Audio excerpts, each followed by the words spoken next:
श्रोतेहो नमस्कार. आरोग्यम धनसंपदा या कार्यक्रमात आज आपण ऐकणार आहोत सोरायसिस या त्वचारोगाविषयी डॉक्टर सिद्धी चिखलकर यांनी दिलेल्या माहितीचा भाग पहिला. नमस्कार श्रोतेहो, आज आपण सोरियासिस म्हणजे नक्की काय, त्याचे कोणते प्रकार आहेत, लक्षणं काय आहेत ते जाणून घेणार आहोत. तर सोरियासिस हा दीर्घकाळ चालणारा त्वचारोग आहे.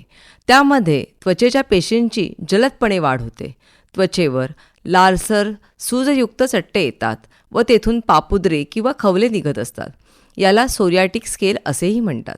सोरियासिसमध्ये त्वचेवर लाल चट्टे निर्माण होऊन तेथे प्रचंड खाज सुटते.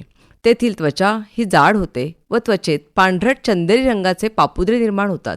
पापुद्रे असणाऱ्या ठिकाणी खाजवल्यास भुसा होऊन पापुद्रे खाली पडत असतात.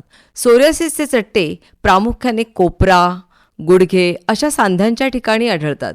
याशिवाय शरीराच्या डोके, चेहरा, कानाच्या मागे, मान, हात, पाय, पाठ अशा भागावरही होऊ शकतात. तर चला बघूया आपण सोरियासिसचे प्रकार कोणते आहेत. सोरियासिसचे 7 मुख्य प्रकार आहेत. प्लाक टाईप सोरियासिस हा सर्वात सामान्य प्रकार आहे. साधारणतः 80% रुग्ण हे या प्रकारचे असतात. यामध्ये त्वचेवर मोठ्या आकाराचे लालसर व सूजयुक्त चट्टे येतात. पांढरट चांदीच्या रंगाचे पापुद्रे येतात. त्या ठिकाणी त्वचा जाड होते. त्वचेला खाज येत असते. सामान्यतः कोपर, गुडघे, त्वचावरील डोक्यात हा प्रकारचा सोरियासिस आढळतो. गटेड सोरियासिस हा एक दुसरा प्रकार आहे. त्याच्यामध्ये लहान लहान गुलाबी रंगाचे चट्टे येतात. शक्यतो छाती, पाठ, हात, पाय या ठिकाणी हे छोटे छोटे चट्टे येतात. या प्रकारात खाज कमी असते आणि हा प्रकार जास्त लहान मुलांमध्ये आढळतो. तिसरा प्रकार आहे पश्च्युलर सोरियासिस.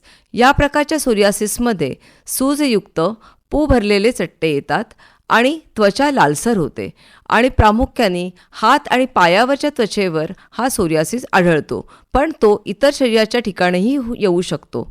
या प्रकारच्या सोरियासिसमध्ये पेशंटला तापही येऊ शकतो. चौथा प्रकार आहे इन्व्हर्स सोरियासिस.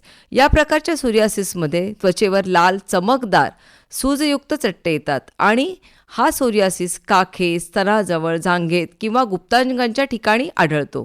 आणि बरेच वेळा हा सोरियासिस आणि नायटा ह्याच्यामध्ये कन्फ्युजन होते. त्याच्यामुळे असा जर आजार झाल्यास तर सर्टिफाईड डर्मॅटॉलॉजिस्टकडे जाऊनच तुम्ही पडताळणी करून घ्या. 5वा प्रकार आहे नखांचा सोरियासिस. तुम्हाला आश्चर्य वाटेल, अरे नखांना पण सोरियासिस होतो का? पण हो, या सोरियासिसमध्ये नखांवर छोटे छोटे खड्डे येतात.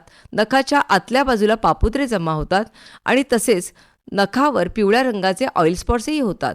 6वा आहे प्रकार तो सांध्यांचा सोरियासिस. बऱ्याच वेळा अंगावर चट्टे कमी असतात पण सांध्यांना सोरियासिस होऊ शकतो आणि पाठीच्या मणक्यांना तसेच माकड हाडाला हातापायाचेही सांधे ह्याच्यामध्ये आढळू शकतात. बऱ्याच वेळा असे रुग्ण प्रथमतः हाडांच्या डॉक्टरांकडे जातात, नंतर अंगावर चट्टे आल्यावर त्वचारोगांचा सल्ला घेतात. परंतु ह्या प्रकारचा सोरियासिस हा लवकरात लवकर ट्रीटमेंट करणं अत्यावश्यक असते, कारण आपल्या सांध्यांना झीज होण्यापासून वाचवणे खूप गरजेचे असते.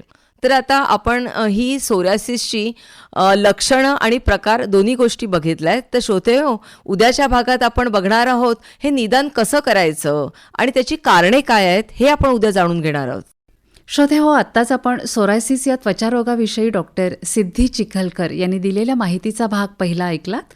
उद्याच्या भागात ऐकूया याच माहितीचा भाग दुसरा.